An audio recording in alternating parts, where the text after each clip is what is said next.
Well, hi, fellow old farts. I guess we're live, is what to be honest with you, I don't have a YouTube window open at the moment here, so I was just busy with our guest queuing up some fun videos from him. But I wanted to say hello to everyone. And first of all, if you're out there, I see we got a few people out there. Skybound Media, thank you, Corey, and Gator Drone. And all right. So, and now we have Phil Georges here. Phil is our guest this week. Um, First of all, I want to say I apologize to anybody that was counting on the show last week. I truly forgot I had that show scheduled, and I was out of town. I was in Chicago then, and the reason I was in Chicago is the band. We are performing on August 1st at Hey Nani's, is the name of a nightclub in Arlington Heights, Illinois. So, and if anybody gets to Arlington Heights, Illinois, I know we got a lot of people that are very close to there. But anyway, and unfortunately, I think there might be some standing room only tickets, but all the main room tickets are all sold out. So anyway, the band I was in from 1963 to 1969, we have been getting back together for over the last couple years, and we're going to be this time we're going to do a full 90-minute show at this club there. So, and I know some of you look at what's behind me and around me. This here, let's see if I can. That's the new guitar.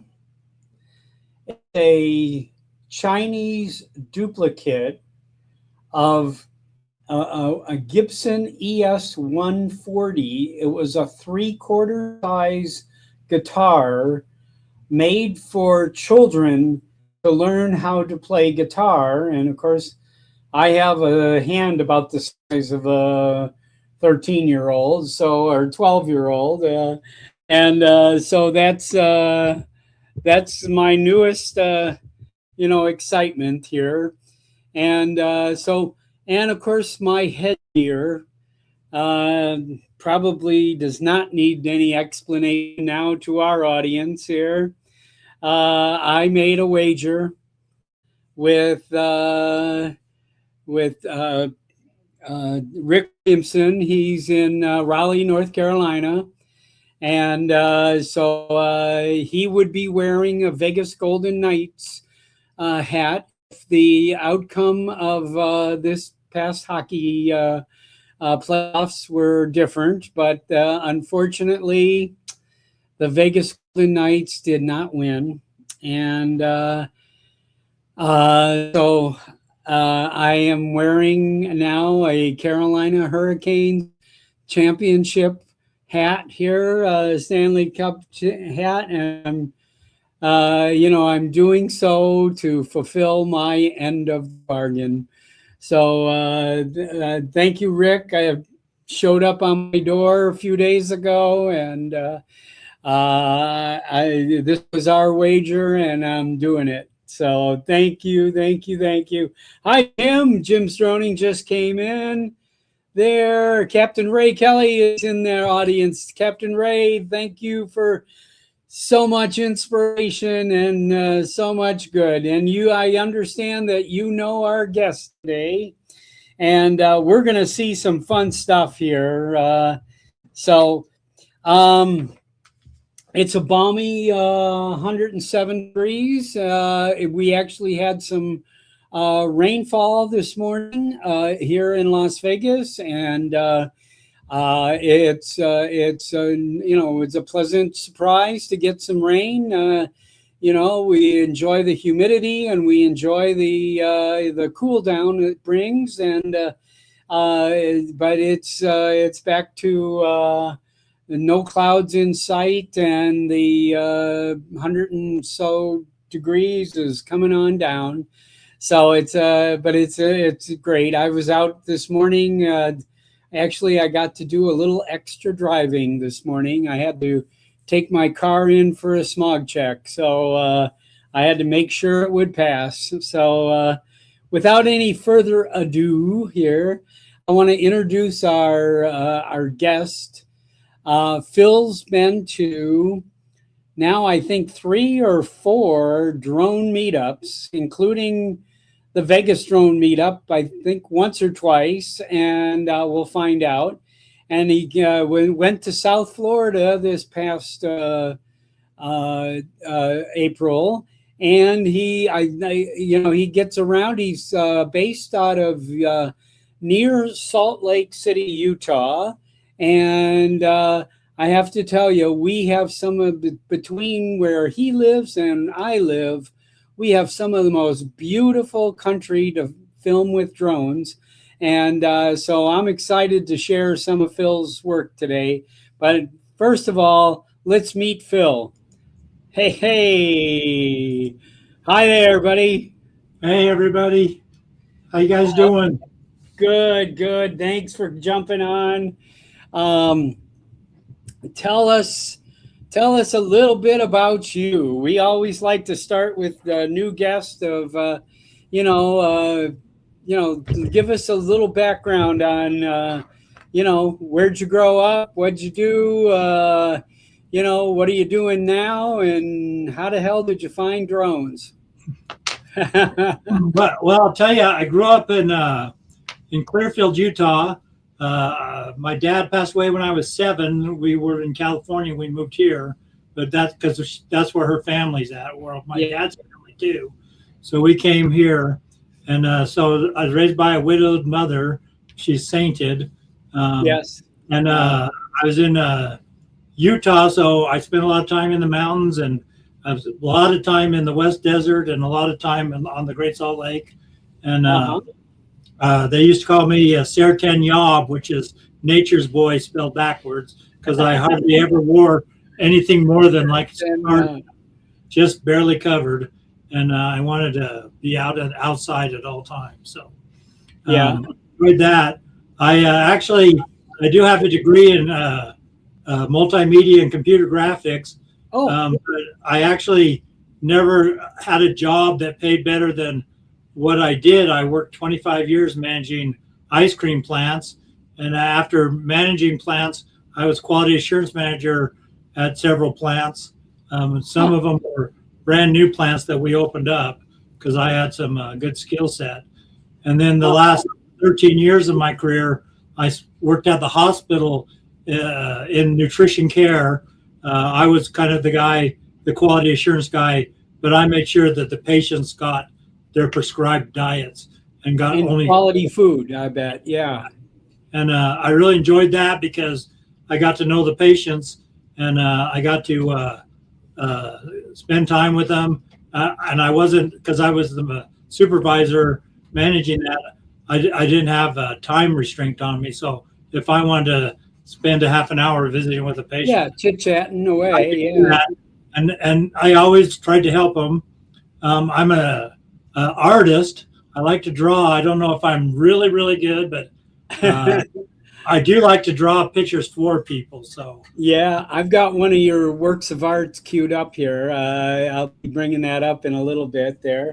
So I like to draw, and then I write too. I've written a whole novel and a lot of short stories, and I do a lot of essays. And you can see I write in a journal every day. Oh, kidding. I put them in a binder, and they're all typed. And my goodness! So I got, a few decades where it was 2007. I made a goal to write every single day, and you probably since then can count on one hand how many days I've missed. So I ride every day. Wow. So 19 years. I mean, this is 2026. Yeah, I mean, almost you'd be couple decades. coming up on 20 years of journaling. But my problem is I'm doing too much, and so I end up having to order 6-inch binders to get a whole year in one.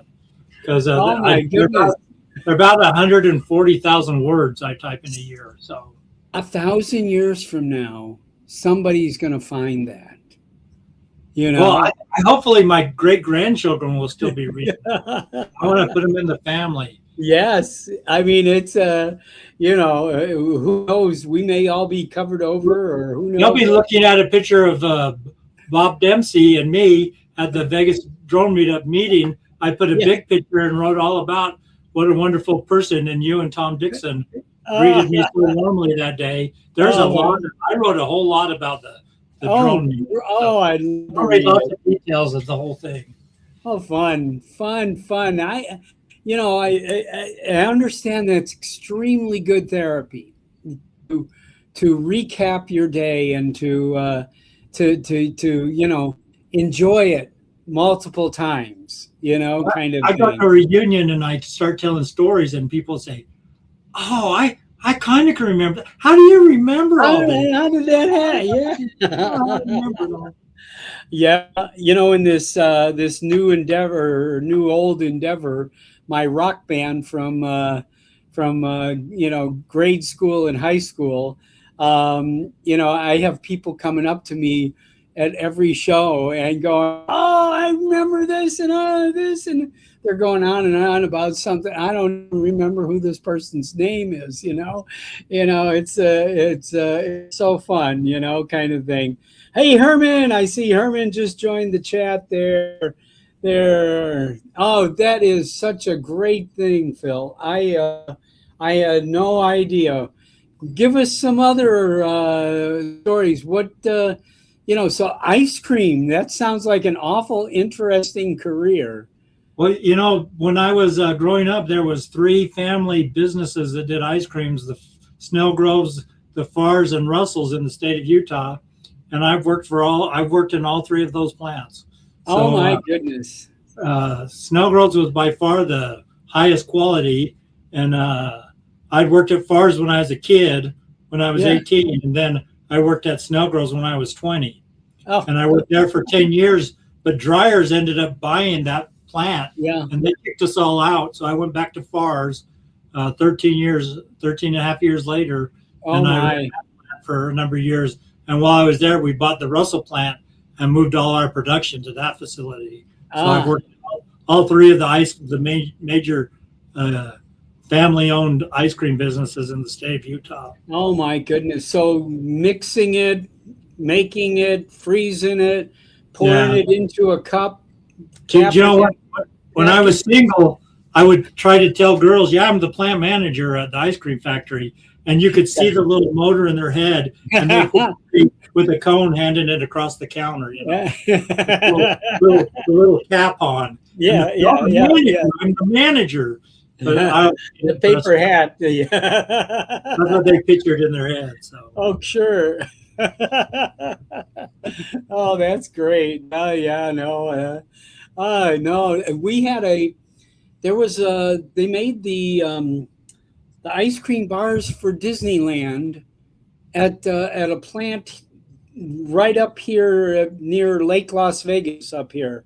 I don't remember. I don't know the names of it or whatever, but it was like kind of a, one of the tourist things to know that that's where the Mickey Mouse ice cream bars come from. Wasn't it Gold Bond? Gold Bond. Was it? It may be. I've been in that plant. Oh yeah. Yeah. I was offered a job in Henderson, and I love being in Utah, but the day I went down there, it was so hot. I think that's what turned the tide. Plus, they didn't want to pay me as much as I was already making. Oh well, that more than that's enough there.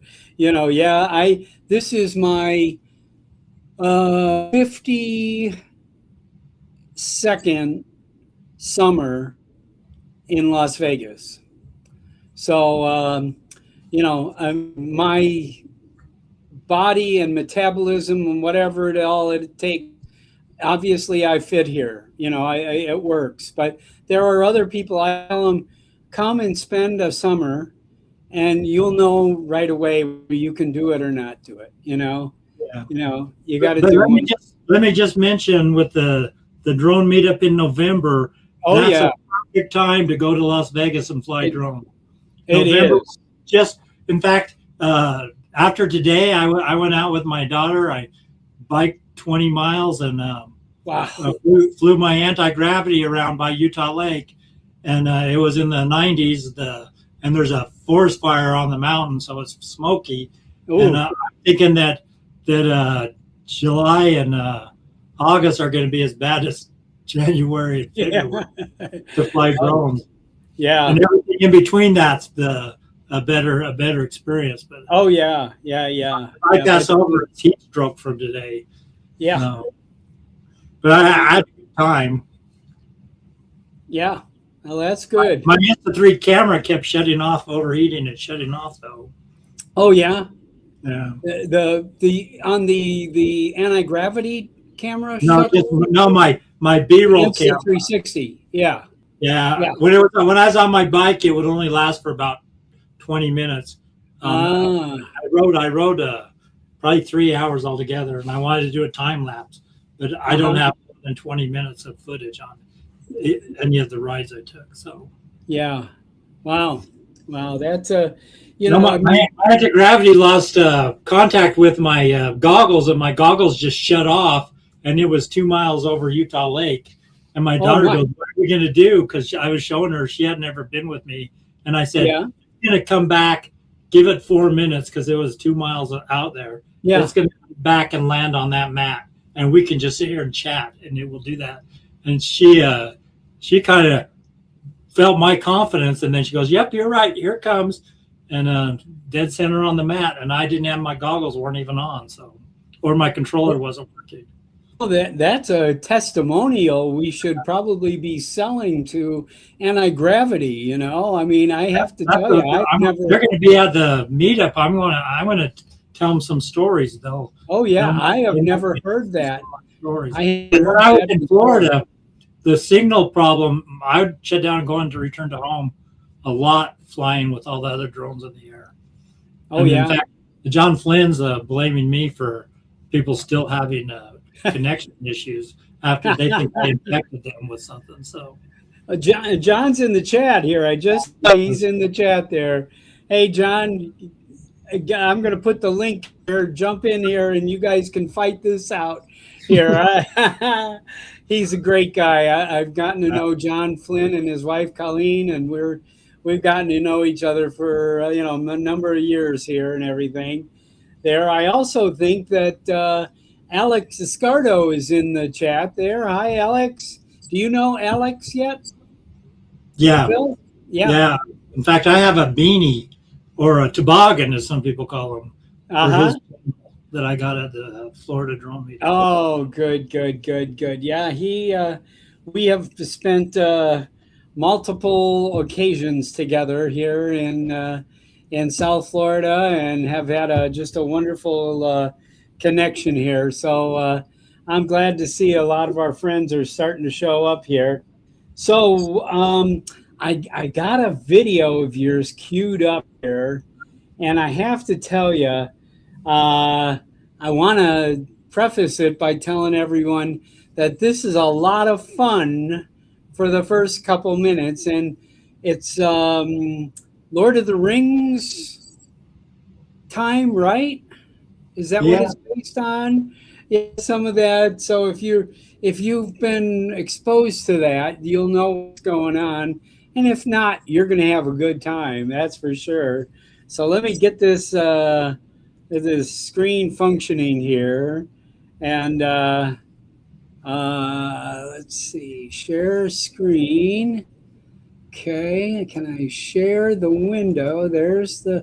I'm using a new browser, by the way. I don't know if anyone else, I'm using Brave, and I have had a tremendous amount of success so far using this Brave browser.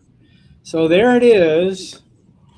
I'm going to now make this. Oh, when I make it full screen, it just does that. That's today we're going to do a review of the hold on. I've had it for a while, but I haven't done a review yet. I wanted to get some time in operating the camera. And so I thought what we would do today is we would go to a nice park and film in a nice park. A park? Oh my God, no. Park. This drone is much too fabulous. We must take it someplace better than a park. Really? I think the park's fine. I think we could do some nice tracking of myself walking or riding my bike, or go through some trees, maybe do some tiny planets. Oh, no, Schmiegel. No, we cannot do that. A park, no. It needs something grander, something better. Besides, if you do tiny planets, then the awful drone flyers will make fun of you. Oh, I don't think the drone flyers will make fun of me. He's my friend.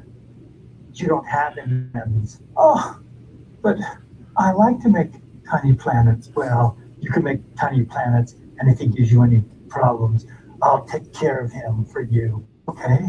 So, what should we do? Well, I think the right thing to do is to fly at a better place. In fact, I think we should do the reversing up. Reversing up? But isn't that the move of the wizard quadcopter? The Idaho man, he means nothing. The reversing up was here well before they had it in Idaho. And you are free to use that move anytime you want. You don't think he'll come back at us if we use his move? It's not his move. The move was here before there was ever a quadcopter wizard. You can use that move. So I should go reversing up? Reversing up, yes. We should do that, my love. Really? Reversing up is okay? Reverse and up. Now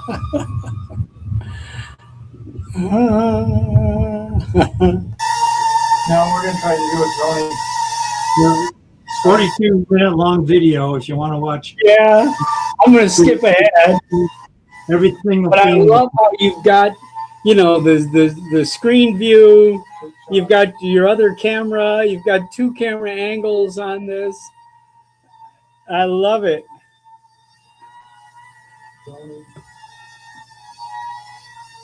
And you're showing how you set it up. Yeah, this is my review where I try all the different features, but I end up focusing on the stitch line. It's driving me crazy. So I actually had to go out to do some more flights to try to calibrate the stitching line because it kept showing shots. Yeah. Okay. But I was in a place called Little Moab, which is about an hour and a half drive from my house. Yeah. It was really, really a great place. And I took my bike and had it track me. And that I was e-bike? Yeah, I was so impressed. I'm going 25 miles an hour and it's just following me and ducking trees like crazy. So I was so impressed with the tracking. It was so much fun. And this is an Avata 360, is that right? And that's the Avata 360. Wow. But when I took it home, I saw the stitching line was driving me crazy. So then I went out again and tried to calibrate the stitching line. And I think I had to figure out how to do it. And I think it did help a lot. But I have a hard time with the return to home because it never lands on the mat. It always lands in the dirt or on the pavement or in the weeds. So if some of you can see, this is southern Utah. Okay. This is actually northern Utah. No, northern. Excuse me, northern. Okay. This is the West Desert, but they call it Little Moab because it kind of looks like southern Utah. And that's a Chimney Rock, which they have a lot of rocks named Chimney Rock in the West. Oh yeah. And then gets used quite a few times. Yeah. I mean, but you can just see, I mean, this is the kind of areas that are, a lot of areas like this are a day drive or a half a day drive from Las Vegas.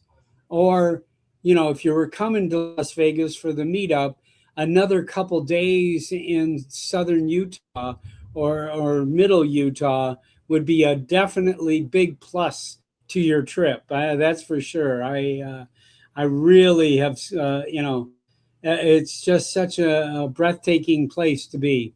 Yeah, this footage, this flight here, I was so mesmerized by the clouds moving, the shadows moving across the ground, that for a little while I just couldn't. I just stopped talking, and was hypnotized almost by it. It was unbelievably beautiful to be flying there. Yeah. Yeah. Now I'm sorry about the top and bottom of this video. Like I said before, I'm using the this browser called Brave, and I wonder if I just did that. That gets it a little bigger. And but I am experimenting with this browser because I have now watched multiple days of YouTube with no commercials. I haven't seen a commercial yet. So it does make it more enjoyable. That's beautiful. I'm gonna zip up here.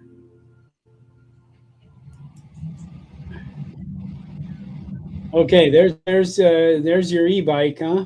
I'm going out to try to calibrate the stitch line and see if I can make the footage look better.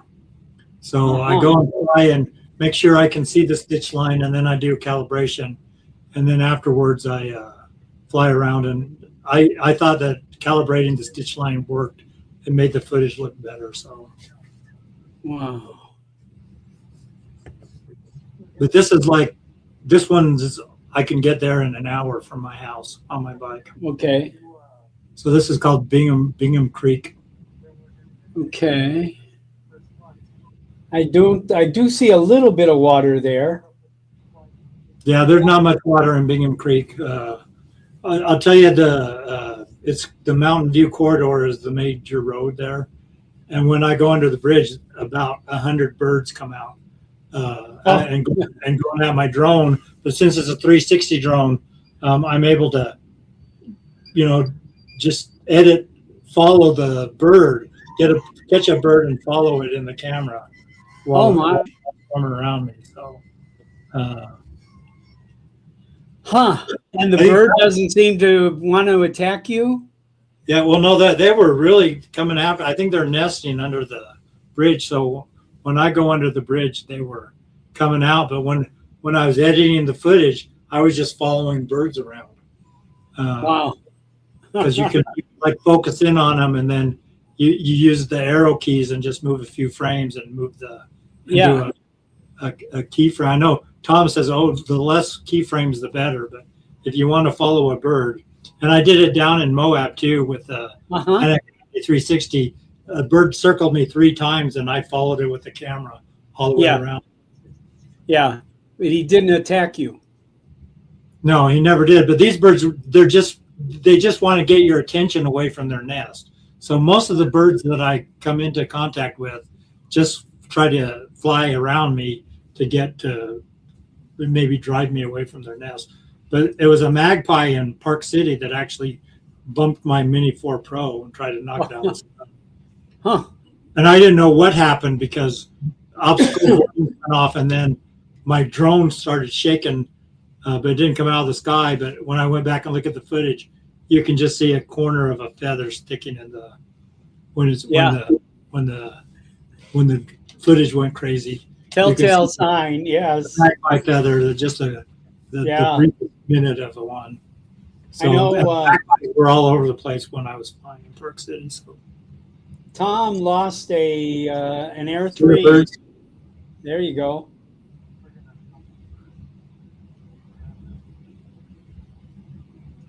It's a little jerky, but it's fun to follow the birds. And there just was of them. Yeah, and this is where their nests are up in those Yeah, they're up in the top there. the bridge, yeah. Yeah. And then there's a couch. And in the video, I say, you want to sit down? There's a good place for it. There you go. Right in the middle of the nowhere, there's a couch. Yes, yes. I was kind of out in this. I drove today in Arizona over the bridge, the Callahan Bridge, and back today. I had to put some miles on my car before my mechanic said, he reset the car and he said, you got to drive 50 miles and then get your smog test. So I drove out there today. Oh, that's pretty. Yeah, this, in the middle of what seems to be the middle of nowhere, and here's this bridge. And that's beautiful. Well, I'll tell you, when I left the drone meetup and headed through Arizona, I was in the middle of nowhere, and I would sit there and say, there's nothing. I'm pulling over, and I put the drone up and do a video. I did one called The Middle of Nowhere because it really was the middle of nowhere. As far as you can see, there was nothing but desert. And I think it's one of the most beautiful videos I've ever shot, Yeah. But then I'm passing by just some hoodoos that look like Bryce Canyon to me, and I thought, well, nobody around. I'm going to stop and fly around the hoodoos. So I intend to charge and fly my batteries and make so much footage I won't have to worry about going and filming more after the meetup in Vegas again, because I'm in 3 days in Moab on the way home. Oh, that'll be great. Oh boy, that is certainly a spot. I know Tom has been there. I've driven through there. I haven't flown there yet. I've flown in St. George and outside of St. George here, in the southern Utah area here. But getting up here, this is just a special place. That's for sure. That's for sure. When I went to St. George, I flew in Dad Random's spot and visited his cave. Yeah.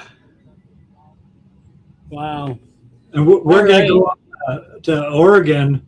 We're going to do a road trip to Oregon in July, and I intend to fly the Snake River Canyon. Oh, yeah. Yeah. Well, obviously, I think you'll probably have someone there to help you. I know you've had a number of conversations with the wizard, as you say here. And, wizard, yeah. Yes. Hang on here. There it is. I'm going to open this with preview. So are you a Mac or a Windows guy? Well, I've always been a Windows guy, but when I started drone flying, which has only been like a year and a half, I needed something a little better, and that's when the M4s came out with such a good price that I got one. And then when I started doing 360 drone footage, I bought a Mac Pro desktop for my command center here. Yeah. And it's funny because I brought the laptop down to my command center. I have both computers so I can watch the chat on one. But my mouse is going from screen to screen. For my laptop, it's working on the desktop as well. So they're all, my Macs are all going together. Probably if I type something on this keyboard, it will type on my my Mac Pro. It is fascinating. I have an iPad over here. I have this screen here. I have another 27-inch screen here. And, I don't know if you can see in the background there, it's kind of getting hidden with stuff back there. There's a Mac back there from 80. There's an 86 Mac Plus right there. I've probably had every model of Macintosh since '84. I bought the first one. Well, I bought an iPhone too when I bought my my M5, my M4. I bought one that had a terabyte of storage, so I can download storage in the field. But I can do a hotspot. I don't have to do it. It automatically, if it doesn't have internet, will hook up to my phone, and the hotspot just turns on. Yeah, it'll pop up on my phone. Yeah, pop up and say, you want to connect to Bob D's phone on 5G. Boom, yes, and. So I've been pretty impressed with the Macintoshes this last year. Yeah. So I don't know if this is the best, but I know that this is. There he is. You got him too. I mean, that looks like Marcus to me. Every October they have a thing called Inktober where you're supposed to. They give you a prompt and you have to draw a picture. And this was the first day, and the prompt was mustache. And I really wanted to draw him because, seriously, when I got my Mini 4 Pro, I did it because of him. Him and Captain Drone talked me into it. Just video. Yeah. But when I was flying it, it was in January. It was like 20 degrees, and I didn't know what I was doing. And I was trying to come forward, and I was going up. And then it said, maximum altitude reach.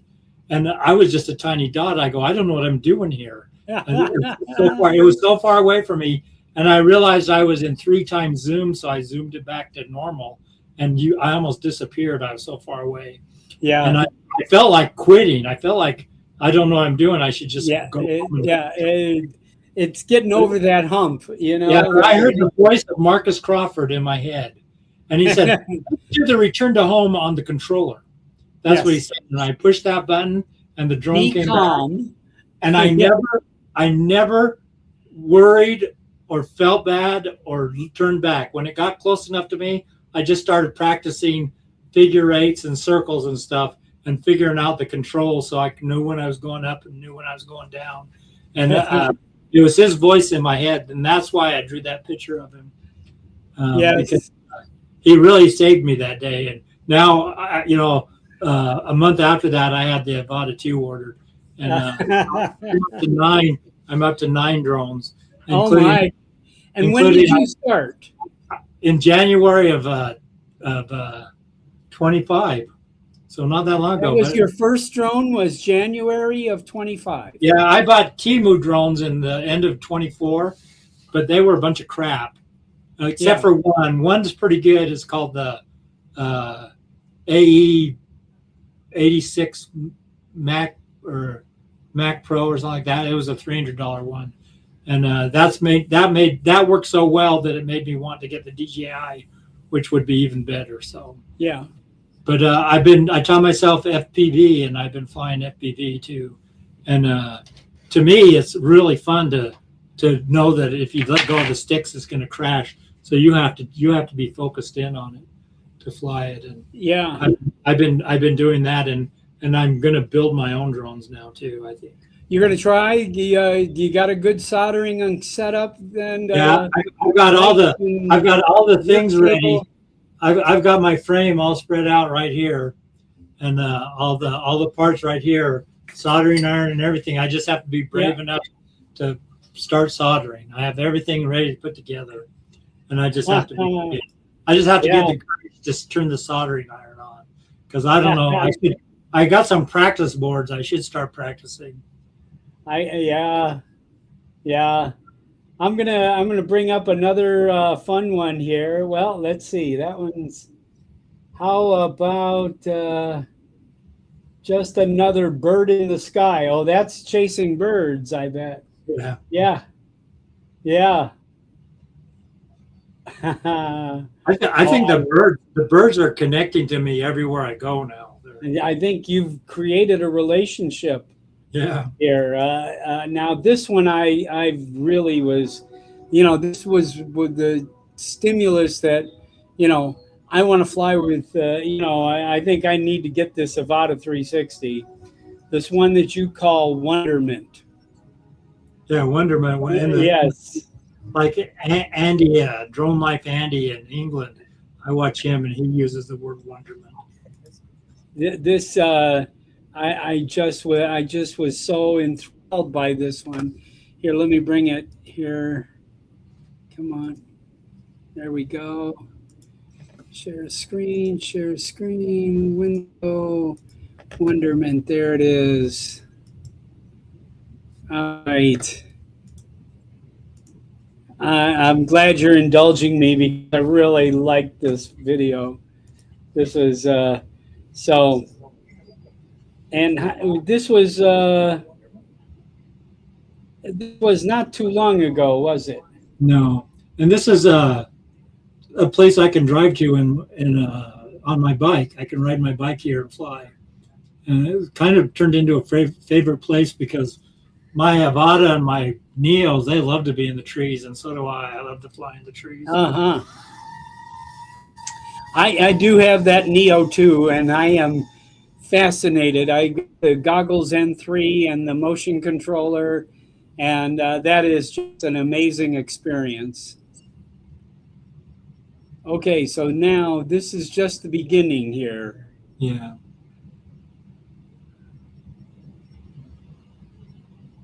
And this is you're less than a year and a half in of flying drones.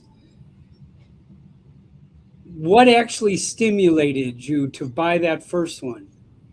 Well, you know, I bought a helicopter. Well, I got a helicopter, and on Christmas Day I opened it, and an hour later, it was in pieces in the front of the house. Yeah. So I thought, I don't know what I'm doing. I'm not going to do that again. It was $70. Yeah. I got $70 again like that. Yeah. But I got that helicopter. I put it back together, even though it didn't fly. Left it on my mantle and thought about it a lot. But you know, I'm working on a novel that's called The Master of Gravity, about a guy that gets control of gravity, and the first thing he wants to do is make a flying car. And I've always been fascinated by flying. I've always wanted to fly. Yeah. And, it's amazing. You know, if you watch how a drone flies and then go and watch an episode, any of the Star Wars movies, the ships fly just like a drone. They lift off just like a drone, and they go swooping around just like a drone. And to me, it's like the most amazing thing. And to be in the goggles, the immersiveness of it, I think it's just like the funnest thing ever. Now, seeing this heavy fisheye look here, this is because you did that in the software. Yeah. Right? And this is where some of those drone flyers will make fun of you for doing like fish eyes and doing tiny planets. I think it looks cool. Oh, I'm enthralled by it, you know? I think it's way cool looking. And and I've had the Insta360 almost as long as I've been flying the drone. So I've had the camera. That was the first real camera I bought that wasn't from Temu. And so I've loved that camera, and I've hooked it up to every drone I own too. I've hooked it up to the Mini 4 Pro and the Avada. Oh yeah, and flown it with that on top of the drone. The Mini 4 Pro did up or coming down. Which way did you mount the camera? Just in the middle, pointing up. On the top. Yeah, I just put it in the middle, but the Mini 4 Pro was lifting, and I bought an X1, the first one, because it's only 74 grams. So the Mini 4 Pro lifted that fine, but it was overheating, and then when it came down, it couldn't hold the weight and come down at the same time. So it basically just dropped down to the ground. Came down hard, Down hard, and I'm never doing that again because my Mini 4 Pro. I love all my drones, but I mean that was my first love. So. Oh yeah. I want it, and I'll never buy a Mini 5 because I just have to look at the footage from my Mini 4 and think, I don't need any more than this. No. I love that drone so much. An Air 3S maybe, but not a Mini 5. Yeah, I skipped the 4. I went from a 3 to a 5. Yeah. And I mean, I did. I'm just fascinated with both of all of them. I mean, Audrey now, my wife now has the Mini 3. That's now her drone. The Mini 3 Pro, and so she's still waiting for me to take her out flying drones here. Well, I'm going to teach my wife how to fly the original Neo. Yeah. So yeah, she like it? She hasn't been brave enough to come out with me, but she says she will. So probably when we go up to Oregon, well, we'll be stopping to fly drones. I'll teach her how to fly the Mini. I'll have to give you a pitch for Las Vegas here. There is a growing group of women drone pilots here in Las Vegas that are. I'm going to pause this here, but yeah, there's a growing group. This one in particular, her name is Deb Matland, and she is, and then there's Lovina. I'm sure you've probably seen Hawaii Girl Adventures.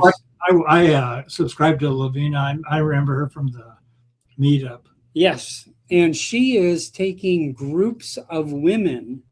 She's specifically, recruiting women and going out and, like every other week, they're doing groups and they're participating. They're a major participant of the Vegas Drone Meetup this year. So we're really making a strong push, if I could say that, to introduce more women into this hobby. There's no reason for a woman not to be flying drones. It is, we have found they can be equally as good. I have one woman that you may have met her, Amy, flying FPV. She was flying a mini whoop around me while I was trying to talk. At the last convention, which we're not allowing people to fly under the pavilion anymore. But the drone doctor with his Potenzic. Yeah, that's why. I have footage from that crash. Oh, really? I might want that footage. I did a video on a B-roll video of the meetup. Yeah, and, it included that crash on it. Oh, okay. It's on your channel? On my channel, yeah. Okay, I'm gonna look for it. It's kind of a long one too, but I have my camera on all the time, the 360 camera. Yeah. I really enjoy it. I don't know if other people. I did a B-roll video down in Florida too that I think is really excellent to see all the shenanigans that are going on. Oh yeah. Around me while I'm on my drone and there's shenanigans going on. My camera's Hey, I'm dropping in the chat, everyone, right now, the link for the show here. So if anybody wants to jump on here, say hello, or show us a video that you want to show or anything like that, I'm sure we can find 1,000 subjects that me and Phil can talk about here. You went to school for graphic artwork and in the 90s, I'm trying to get away from ice cream. But what actually happens is the job offers I was getting were way lower than I was making. And the owner of the ice cream factory, he didn't want me to go, so he offered me a lot more money. And I told him no. Then I told my wife about the money, and she goes, "Oh, what are you doing? Go back and say yes." So he rode me the whole weekend. So on Monday, I went to him, and I tripled what he offered me. I said, I'll stay for this much, thinking that he would say no, and I could, because I had another job lined up that wasn't paid. And he goes, done. Yeah. So in fact, that year, I got 2 raises that year, and I ended up making more in a year than the schooling cost altogether. My raise for that year was more than the schooling cost. Well, we I went through 4 years of college with no degree, and then wound up the reason I came to Las Vegas was I couldn't get a student loan at the time I wanted in the middle of March. I couldn't get back into school until September. So I had 6 months to kill. So I came to Las Vegas to spend 6 months, and now it's been 52 years, So, but I wound up teaching college for 18 years here. I taught graphic design at the College of Southern Nevada here. And, and I never knew I was going to do that, but that's, what I did. And, of course, I ran an agency at one point in time. I had 7 full-time people at one point in time, and 3 interns. It was quite a group, and then now it's me, and that's it. So, but I'm still doing graphic work, and I'm still learning how to do something every day. And when I was in school, I had a Premiere class, and I had Illustrator and Photoshop classes, and yep. Macromedia Director class to do. Oh, Director, yeah. I love Director. Interactive CDs, yeah. They say, okay, we're going to draw a circle, and then we're going to draw another one, and we're going to make them move around. And people would come and look and says, "That's not a circle, that's the planet Earth." And I'd be adding all this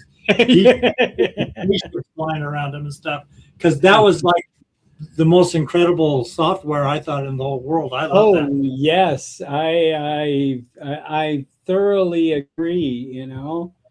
Definitely. Oh, what happened here? Oh, it turned me into a lifetime Adobe freak too. I have to have Adobe. I can't live my life without a Photoshop and Illustrator. Yeah, I'm still hooked. And fortunately, they tried to take it away last year, but I petitioned Adobe, and I'm still on the education price, So, and when I was at the University of Utah, I got the staff free Adobe for being a part of the staff. Oh, sure. Yeah. I almost was going to go PRN so I can keep it, but I decided I really want to retire, so I had to bite the bullet and buy a subscription. But I had it free for a decade or more because they had it as staff could get it downloaded for free. Yeah, we got they always gave the teachers a excuse me, a great deal there. Hold on, let me get a little water in.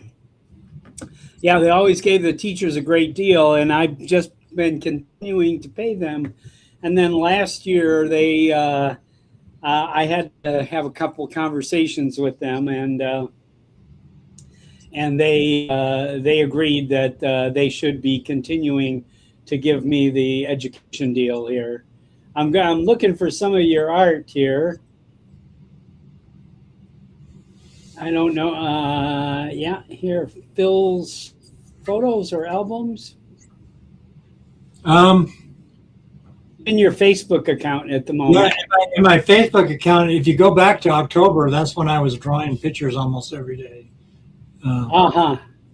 So here we go. Now we know about the mammoth. Let me share that.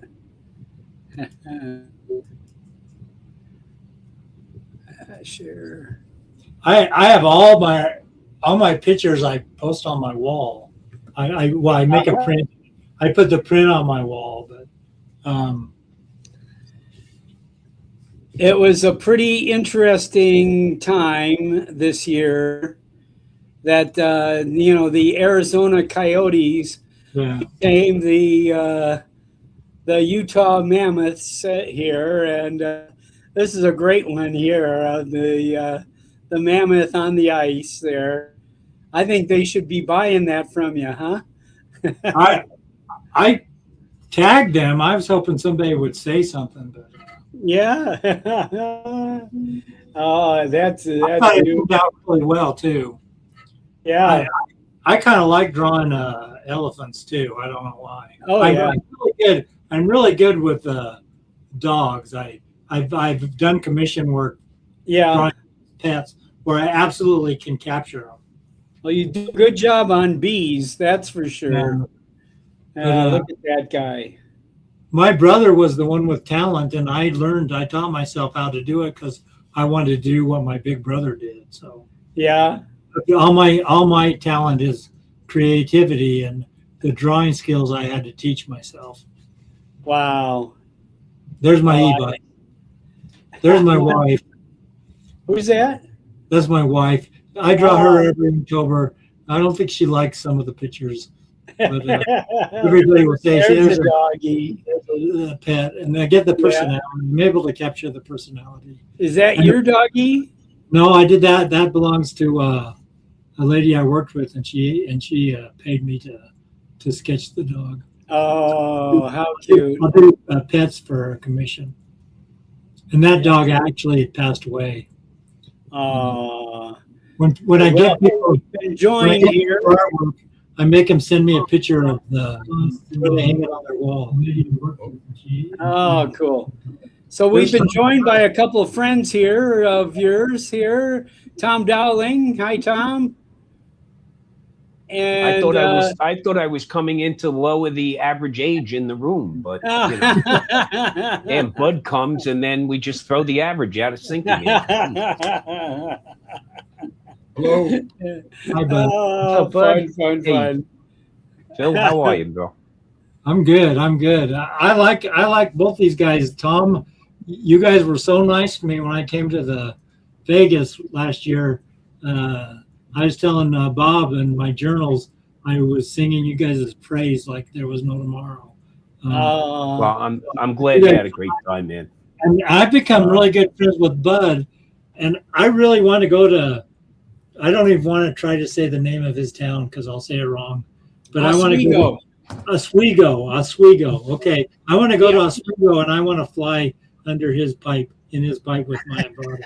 I really. One day I'm going to be in that area. I'm going to go and find him. Just knock on his door. There's some sounds coming from the backyard, and they'll come and find me flying my Avata through this pipe. The beauty of that little creek in my backyard is the calming effect. Yeah, the sound of a creek is something else. Yeah. And right now it's flowing like a mother because it's monsooning outside right now. So anyway, I was in your neighborhood. Yes, you have been. You used to race some cars, I understand. Yeah, no, I was just last week. I was in Crystal Lake. Okay. Yeah, and that's not quite your neighborhood, but it's just up the road. Yeah. Just to get to the college teaching level, I did teach programming back in the late 80s and 90s at my community college. I didn't. Illustrator and all that crap hadn't come out yet, so yeah, I'm old school. Yeah, I enjoyed every minute of it. I mean, I would put together a curriculum, it'd take me a couple days. I'd put something together. I'd turn it in. They'd say, no problem, and then I'd have a topic every show. And I'd have a topic for every session and it was great. I gave them one quiz in the middle of the year and they had to do a final and that's it was fun. It was fun to do. So you taught also, Tom, didn't you? Tom? What's that? Didn't you teach also? At too many different subjects at too many points in my career to remember. But training was it's the center of our universe. So it's something. It's a lifelong. I mean, I look at it now. I'm a freaking sponge. Me and YouTube have a very intimate relationship. Okay, there's that's the thing I find so important is you got to keep learning. You just got to keep at least thirst to learn, right? Yeah. And the other thing is a philosophy I was raised with early on is each one teach one. Yep. And that means just sharing that knowledge. And that's, Yep. that's a great thing about this community too, is do we love showing off our creations? Absolutely. Yeah. Then we turn around and we tell you what colors we used, what brushes we used, what technique we applied to the canvas, because it's just that you want to share your enjoyment of it with everyone else. Yeah. Well, And that's just the fun part of it. Just to relate to what you're saying into, creating art, for me, I'm not an artist, but, obviously I fly drones and having, I got a new guy now, just ordered a mini something or other. We're going to go flying tomorrow, getting them turned on, showing them the features, and then once he's done, we're going to sit down at the computer and how to, put a video together and make it, eye-catching, or, I don't know the right words, but you know what I'm saying. Right. Sure. Compelling. Yes. I always all I ever strive to do is make something compelling enough that somebody else wants to watch. And I don't care if it's just one other person. And I always found that to be one of my greatest joys with photography, was being able to share a snapshot of my life with others, a captured moment, right? Yes. And the great thing about leveraging drones is, I told the story recently of flying with a friend. We had brand new Phantoms, and by the way, I had a Phantom Beta, but that's a whole nother story. And in our first Phantoms, we were basically gaffer taping a camera to it to fly with it. And we were in a little park in Queens, New York called Flushing Meadows Corona Park. And the historic value of that park is that that's also the site of the 1963-64 World's Fair. World's Fair. Yeah. So you have the giant Unisphere there. Oh, yeah. And it's also the home of the original Shea Stadium and now Citi Field. So we were in this little Louis control. Armstrong Stadium. Louis Armstrong is right there in the Sam Ash. Yep. Okay, with the National Tennis Center. So we were in this little control line park. I don't know, some people don't realize the original way to fly RC planes was they were tied to a string, and you got dizzy pretty quick if you weren't smart enough to handle the plane. Pull this way and it goes up, and pull this way and it goes down. Exactly. Remember? Yeah. So we're in this little park because, nobody knows about legal or whatever, but it was an RC park, and we were actually flying RCs. So I'm over the little lake there, and I said to my friend, hey, I'm over the lake and I'm about 200 feet. Where are you? And he said, well, I'm at about 3,200 feet above us. And I'm like, what the F are you doing? And he's like, well, I'm just trying to get a bird's eye view. And I go, we're on the final for LaGuardia. Okay. It's like, so that was the first realization that, there needed to be some level of control. Some rules here, using this product. But what, it was funny. And when you started seeing videos pop up from people, and if you go back way in time on YouTube and look, you'll see videos of people that shot stuff from 5,000 feet. Okay. Because that was the big thing. Let me see how high I can get this, without realizing there was already regulations regarding where you could fly. But I think what happened quickly was people realized that, unfortunately, been there too many times. So the problem is people realize that the best shots you get, and Phil, you can attest to this, is when you're closer to your subject. Okay? Getting that, because look, when you're doing 40 miles an hour and you're about 250 feet up, it kind of feels like you're moving at a snail's pace. Okay? I can walk that fast. But now you're doing 40 miles an hour and you're 11 inches above the ground. It's a much more immersive kind of feel, right? Oh. And that's what I like sharing with drones, is that, immersing them in, trying to immerse them into the scene, immerse them into what I was seeing. Yeah. This is amazing to me when I got my Avata 2, how quickly I went from, okay, I'm going to learn how to fly this, to going as low as I can at full stick on sports mode. I was just, oh, this is it. This is what I want to do. And I wanted to go as fast and low as I could. And Phil, I immediately proved what you could do hitting a concrete wall at 40 miles an hour with the Avata 2.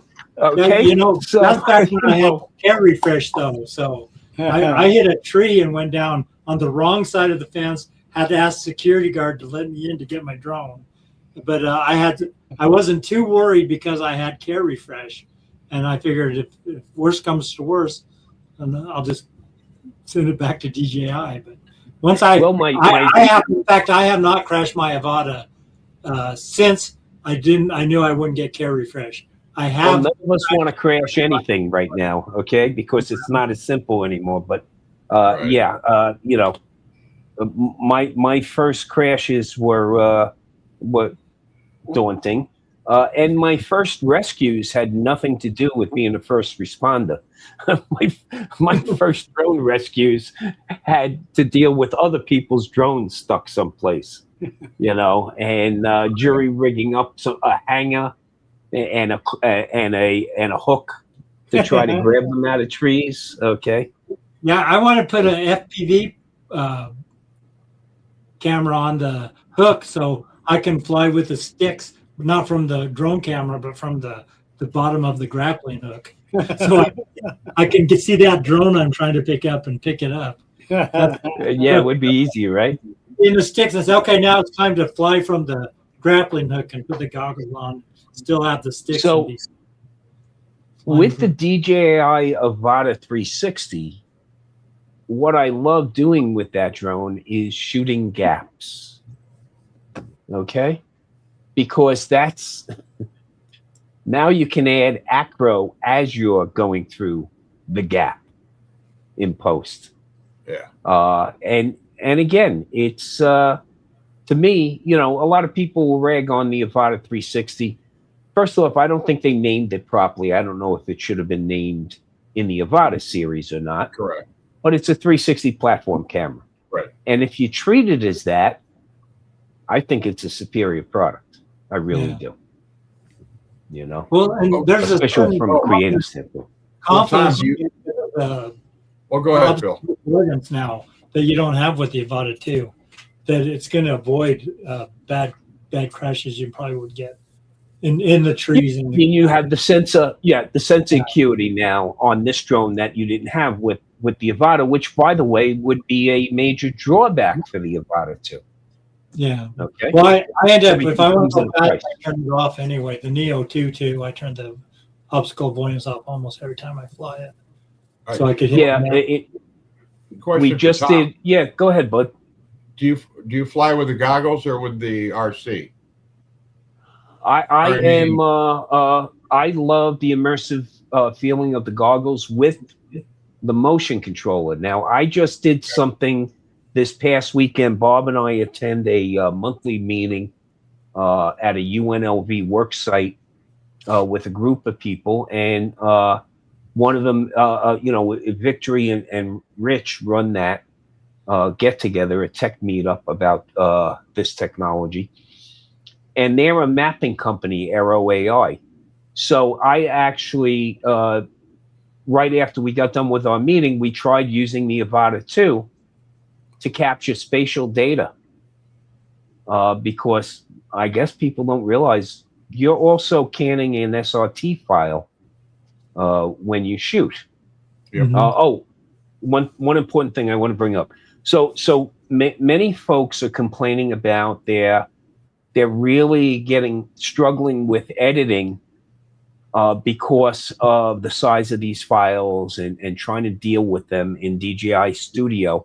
And the big mistake people are making is they are not downloading all 3 files for each file. There are 3 files that are created. There's a low resolution file. There's an SRT file, which, by the way, contains all that GPS information, which means you have that spatial data. Yeah. And now, of course, you have, what is it? The OBV file, which is the big heavyweight file.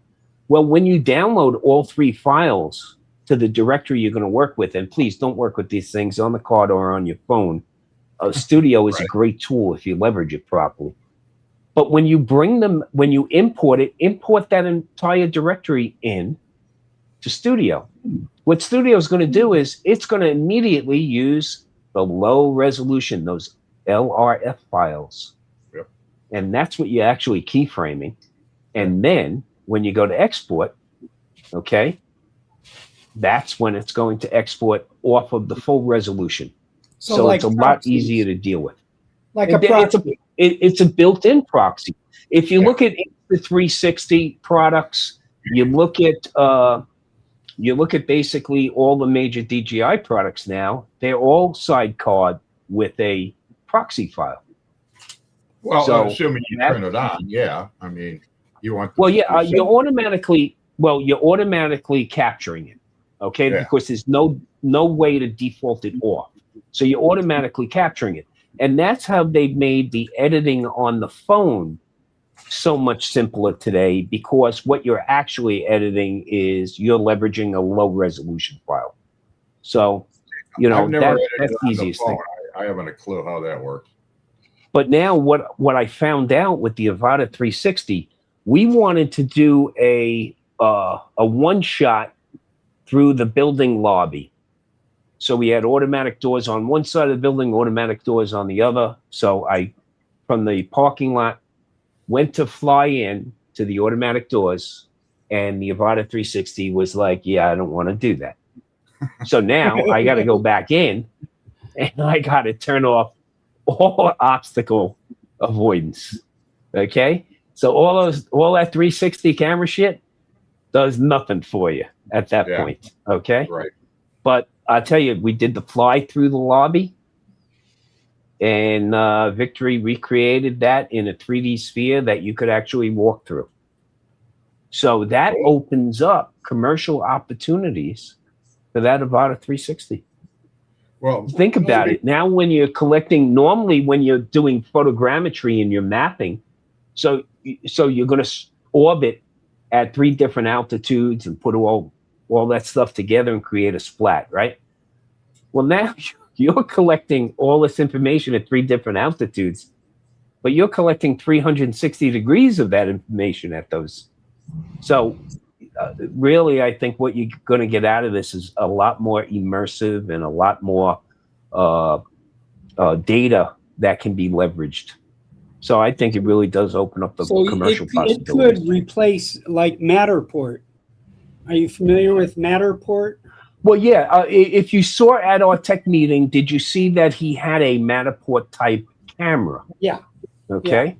Well, you know, people think of Matterport as the only way they would shoot real estate walkthroughs. Well, now there's just so many other ways to collect that data. Do it with your phone now. You know? Yeah, but in English, what is a Matterport? Well, Matterport was a camera specific. You know, it's like calling a copier a Xerox machine. Okay, so Matterport was a 3D camera. And you would station it. If you've ever seen these 3D walkthroughs, whether it's a house, an RV, or a Verbo cabin, and you'll see round circles on the floor. And when you bring the mouse over to that circle and click on it, now you're in this 3D environment and you can look around. Okay? So that's the camera that would capture that. Of course, now in the beginning, there's a ton of different. Yeah. You can take an X5.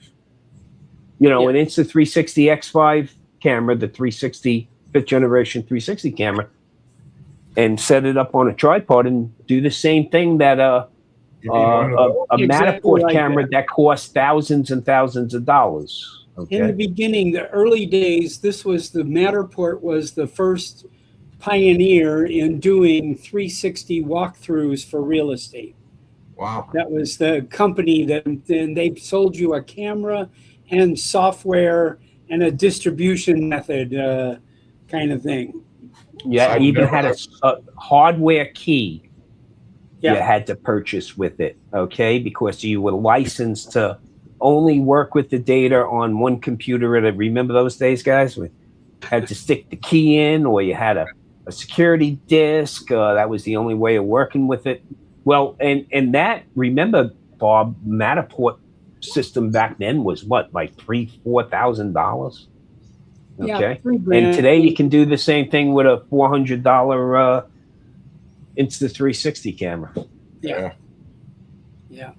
So anyway, we're a little run over. We're about an hour and a quarter here. So I appreciate everyone. I think we're going to kind of start to wrap it up. Phil, I can't thank you enough for making this last minute, and you making a super interesting show here today. I really appreciate it. Well, I had a great time, so thank you for having me come. You have been just a wonderful ambassador for the Vegas Drone Meetup, and Absolutely. know that you've been around, and I really one of these days like to read what you said about us. I just truly thank you for being here. We got one more. Who's this?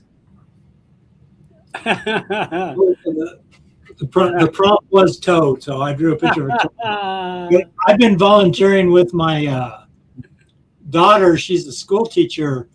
I used to just on Halloween volunteer, and I always bring one of these Inktober pictures in a frame and give it to the class.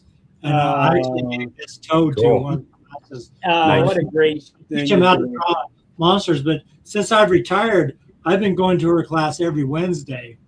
And I'm going to tell you, in a whole year of kindergarten once a week, on graduation day, none of the mothers were crying as hard as I was. I love those kids so much after a year of coming. That's great, man. That's And great. they thought I was kind of rock star. So, in fact, I got scolded so many times. You can't do that. What are you doing? Just put them down. Put that kid down, Phil.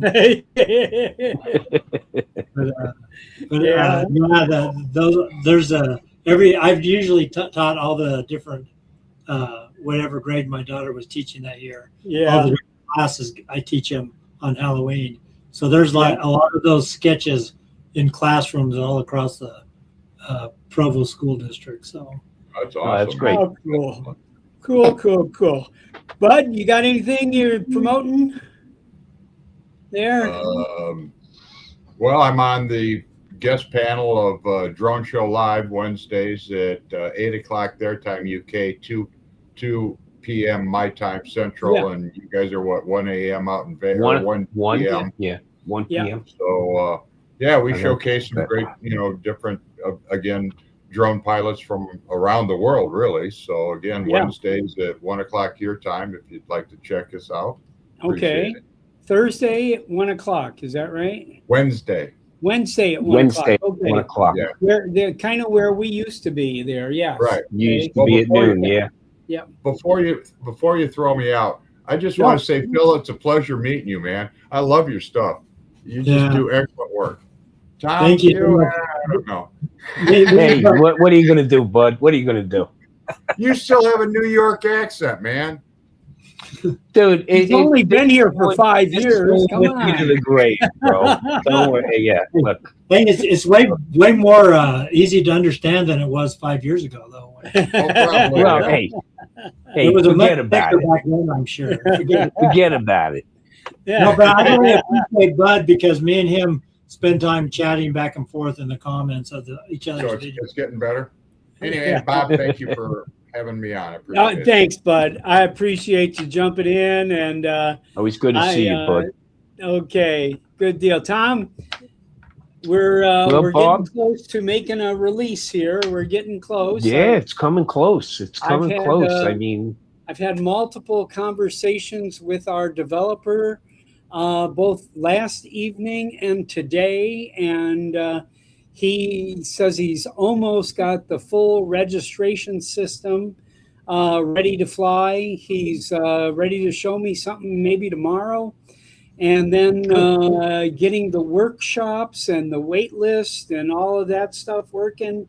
So we soon will have a functioning website to a bunch of workshops. people. Can you imagine it, Bob? I mean, we started on a whim, right? And now we're talking about what, a dozen plus workshops included as part of the registration, and just what this whole 3 days turns out to be.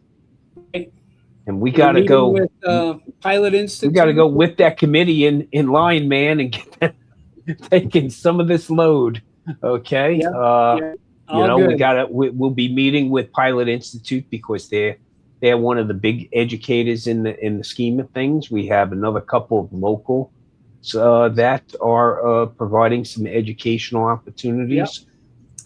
And we just want to make the system work right. So when people register, it's going to be on a first come, first served basis where they select their workshops. And, you know, once those workshops fill up, then it's a wait list from there. So we're getting a lot of Bill participated response. in all of them last year, right? Yeah.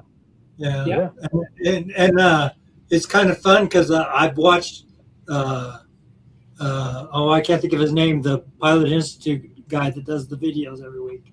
Yeah. I've watched his videos. Greg Rivido. Yeah, it's Greg. And all of a sudden, here's this guy I've been watching on YouTube, and all of a sudden, I'm sitting by him at the. And they're great people, right, Phil? I mean, you know, you met Greg, and Jason was there. Okay, Jason's another great educator. I feel like we're great friends. Great friends after the meetup because I talked to him so much. And he actually sat by me at that meet and greet. Yeah. I'm trying to think of the name of the restaurant it was at, the bar. The Parkway Tavern. Oh, Parkway Tavern. And he sat by me, and then there was an empty seat, and so people would come to talk to him, and then he would introduce me to the people, and that's how I met everybody and got everybody. And that's. It's just that he sat by me. Yeah, so that's a great venue because we are, you know, we're all there together and we're all hanging out, and everybody is like, you know, it is like musical chairs. Okay, people moving around. You know, we provide the bar food and that first drink to loosen things up. But that's a great time. The breakfast was nice. When you had the panel in the morning, I think every meetup should have a panel discussion because it's like going to watching one of these live shows, but you're right there in person. You can raise your hand and ask whoever's talking a question. What'd you say, Bud? When is your next one? November 6th, 7th, and 8th. November 6th, 7th, and 8th. I will try my darndest to get out there and just piss you guys off. Look, you're going to have to stand in line, Bud. You're going to have to stand in line. Meetup, pissing off Bud Bieber. All right. Didn't we have earlier where we're trying to figure out a train schedule? Can I have my own booth? Piss me off? You know, Phil, I didn't want to volunteer, Phil, but there isn't a direct train running through Vegas, but you know, we're wondering about Salt Lake City, but you're nowhere near Salt Lake City either. So, well, you know, Bud, I'm near the train station. I'm just outside of Salt Lake, but he's outside of Salt Lake. I've made all the inquiries. I'm not going home for 5 days after the meetup. I'm going to go all off exploring the Arizona, Nevada. Yeah, that's what you did last time, isn't it? Amtrak runs from Chicago. He'll be stuck with me for days if I give him a ride. Good. I'm in. It runs from Chicago to Kingman, Arizona, which is 87 miles from the Nevada border, and then you're about 20 miles to where the meetup is. I'll commit to going to Kingsman and picking up Bud and bringing him to the meetup. There you go. You already got a ride. I'll There give you you. go. There you Bill, go. we're going to be talking. Kingman, Arizona is a nice place. It's the I would, home I mean, because you guys are awesome. I mean, you all post fantastic videos. You have scenery that I have nothing. I have cornfields and soybean fields. I would love a cornfield, you know. I got 400 acres if you're interested. I will seriously, because I'm still old and healthy, so I will seriously consider it. November. I'll see what you can do, bro. We would love to host you. So Now definitely is the see what time. you can do. You say host It's or roast? We've well, already that too. Well, that's part of it. Okay. I've already got Look. Ron Brown is committed. Okay, so you're gonna Yeah. Oh, I'd love to have meet to Ron. deal with Ron Brown and Susan. They're already committed. To me, when we sit down at a table, Bud, I look at it like a firehouse table. Yeah. Okay. At that point, nothing's sacred anymore. Okay. it's kinda like going to the if you know bar anything area. about, if you know anything about first responders, there is no rank at a kitchen table. So that's why, it's always best to have a thick skin, but it's a thick skin that's born out of love. Okay. Full of love. So Good. All right, guys, I'm gonna wrap this baby up here, and I really appreciate everyone showing up here, and I think in a couple weeks here, you're going to see me and Tom, and hopefully all over the place. Yeah, we're going to be on a variety of shows here. I know Drone Nation is just waiting for us to tell them when we want to do a Drone Nation, but we're going to do that, and then I think we'll be on quite a few others there. I know Herman and Lawrence. Lawrence on those guys. We'll try to get some time with them. We'll try to get some time with John and Josh. Yep. Drone Rogues. We'll come knocking on your door, Bud. With the drone show, and we just want to get the word out there. Bob and I get bashed after each of our meetups. And it's the same thing every time. Why didn't I know about it? Okay? Yeah. And that's what we get asked about each and every time. I didn't know. We hear it every year. Why didn't I know? You weren't listening. Okay? Because we're going to be a pest. You advertise the heck out of it. So, yes, we do. We try. Yeah. Yeah. We try. It's a good time. All right, guys. It's a good time. Okay? Hey, we keep your eyes peeled. Peace and love. As Ringo said, peace and love. Don't send me any more things to autograph. Peace and love. Thank you all. Thanks, guys. Good night.